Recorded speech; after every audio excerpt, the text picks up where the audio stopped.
Have you ever felt like your body has this hidden reset button for, you know, fat burning and muscle repair?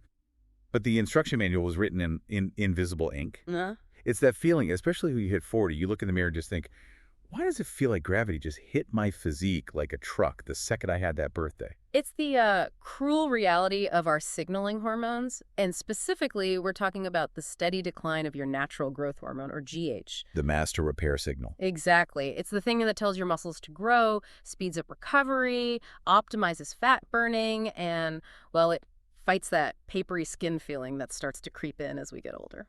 And we really have to hit this age reality head on, even if it hurts. The data shows that your GH production naturally drops by 40% when you hit 40. 40%. And that's not the end of it. By the time you're 60, it can be down 60% or even more compared to when you were, say, 20. The system's still there, but the signal is just way weaker. Which brings us to our mission for this deep dive. Some people might think about injecting synthetic GH, but that's a really dangerous path. Incredibly dangerous. It can shorten your life, cause major heart issues, all sorts of problems. We're not looking for a pharmacological fix here. No, we are here to find the natural cheat codes. How do we optimize the amazing system you already have to max out whatever you've got left, especially as age is trying to, take it away? That's the goal. We need the operating manual for the body's natural turbo button. And the first rule of optimization is you have to understand what you're doing every single day that's slamming on the brakes. Okay, let's call this the great inhibitors section. These are the everyday things that stop GH from even getting out of the gate. So what's number one on the hit list? It's the usual suspect, but its role here is just massive. It's insulin and refined sugar. Of course it is. When you eat refined carbs or sugar, your insulin spikes.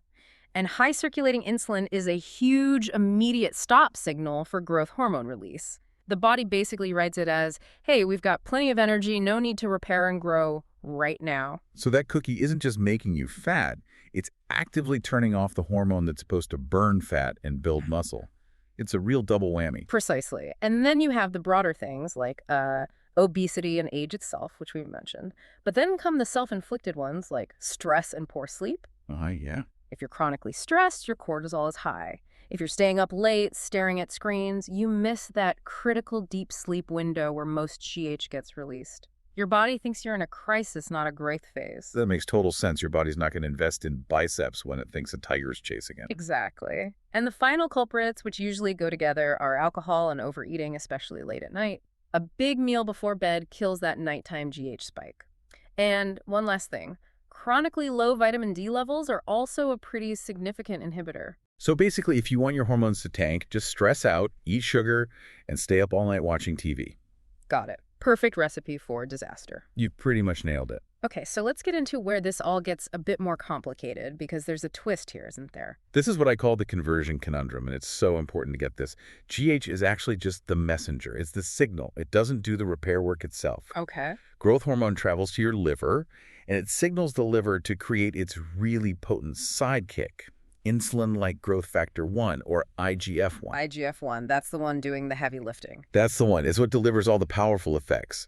The muscle growth, the cell repair, all the anti-aging benefits we want. So GH is the CEO, IGF-1 is the COO who gets the work done. Yeah. But, and here's the twist, for the liver to actually make that conversion from GH to IGF-1, it needs some helper nutrients and, crucially, it needs some insulin. And that's the confusing part for so many people. We just said high insulin shuts GH off.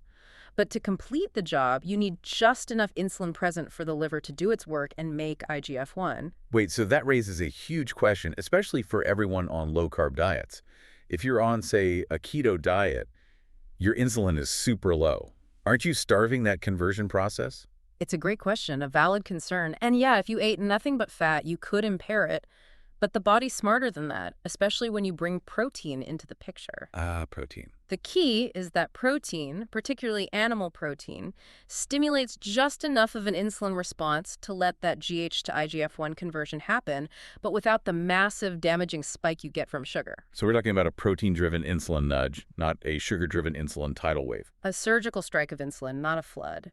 When you eat protein, it has amino acids like leucine. And leucine triggers a very moderate, controlled insulin release that just helps the liver do its job without shutting down your whole system. That clears up so much you still need to hit your protein goals.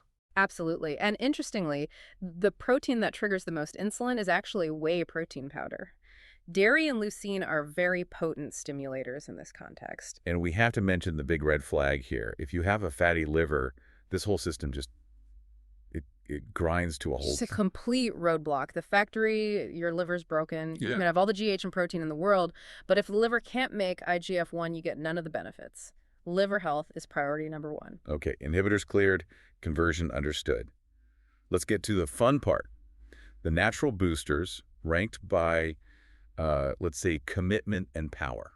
Let's start with level one, the tweaks. These are the low-hanging fruit, small things that can give you a 2 to 3 times boost. I like low-hanging fruit. What's on the list? First, a neurotransmitter called GABA. It's known to boost GH, and you can increase it with supplements like magnesium glycinate, which is also great for sleep and relaxation. And sleep is a big theme here. It's maybe the biggest, which leads to melatonin. You don't even have to supplement it. Just turn down the lights, put on some blue-blocking glasses 2 hours before bed. That natural melatonin production creates sleep pressure, and the deeper that pressure, the bigger your GH spike. So just turning off the overheads is a hormone booster. I can get behind that. What about amino acids? I see glutamine and arginine here. Yep, both are good, but arginine is the one we need to talk about because it comes with a huge warning. A warning. Yes. Do not take arginine right before a high-intensity workout. Oh, that's counterintuitive. Most pre-workouts have it. I know. But the research shows that if you take it too close to training, it will actually lower your exercise-induced GH spike. The theory is it opens up your blood vessels and interferes with the metabolic stress signal. So take it a few hours before or after training, but never right before. Wow, okay, that is a deep dive detail right there. Any other quick tweaks? A few more.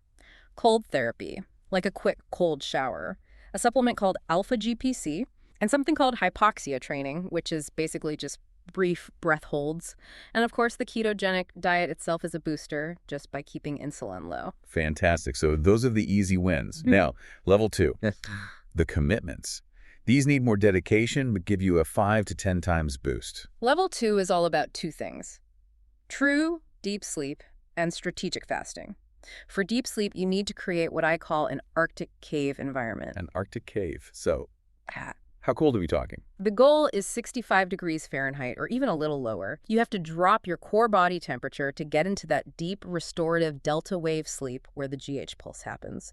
You also need to sleep like a vampire, total darkness, eye mask, blackout curtains, the works. So it's about quality, not just quantity. And that starts in the morning, doesn't it? It does. Get bright morning sun in your eyes as soon as you wake up. That sets your body's master clock. And exercise during the day helps you sleep better at night. For supplements, you can look at glycine and zinc. Both help with deep sleep. Okay, Arctic sleep is one half. The other is fasting. Correct. The absence of calories is a powerful signal. Fasting for just 23 or 24 hours, what people call 1 meal a day, or OMAD, gives you a significant GH increase. And for the ultimate boost, a 5-day fast will send it through the roof, especially when you start refeeding. All right, helmet on. Time for level 3, the ultimate intensity. This is how you get that 10 to 20 times boost. This is the main event. This is all about intensity. The absolute best way to stimulate GH is through high-demand exercise. I'm talking heavy loads and high intensity, but please work up safely, don't get injured. We're talking about the big compound lifts. The kings of the gym, squats and deadlifts, they use the most muscle mass at once, and the heavier you go, the bigger the signal. You can even amplify it by resting only 30 to 60 seconds between sets, but that's brutal, and for most people, it hurts recovery. So heavy lifting is amazing, but there's one thing that's even better for GH. Sprinting. A flat-out, all-out, hardcore sprint is probably the single most potent natural GH trigger there is. And it's not just the effort, it's the byproduct it creates. Lactate. The burn. That feeling we all love to hate. That's the one. When your muscles scream at you, when you feel that intense fire, that's lactate building up. The body reads that signal as an acute crisis that demands massive repair and growth. That lactate directly and powerfully spikes your growth hormone. We're talking within 10 to 15 seconds of an all-out sprint. So the signal isn't, I move my body. The signal is, my muscles are melting, send the repair crew NOW. That's a perfect way to put it. You have to hit that metabolic stress point. And the crucial takeaway here is that low-intensity exercise, like walking, it stimulates zero GH. None.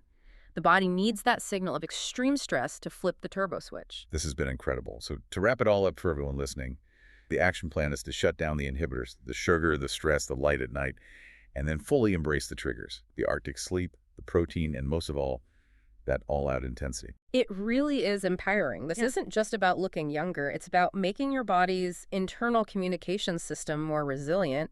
It's about being proactive with these huge pieces of the health puzzle that are, for the most part, totally within our control. So we'll leave you with this thought. If your body is designed to create this massive restorative hormone spike, only when it feels the extreme stress of a sprint or a heavy lift, what does it tell you about the kind of physical demand we actually need to stay truly healthy in our modern, comfortable world? Maybe it's time we all rethink what enough effort really means.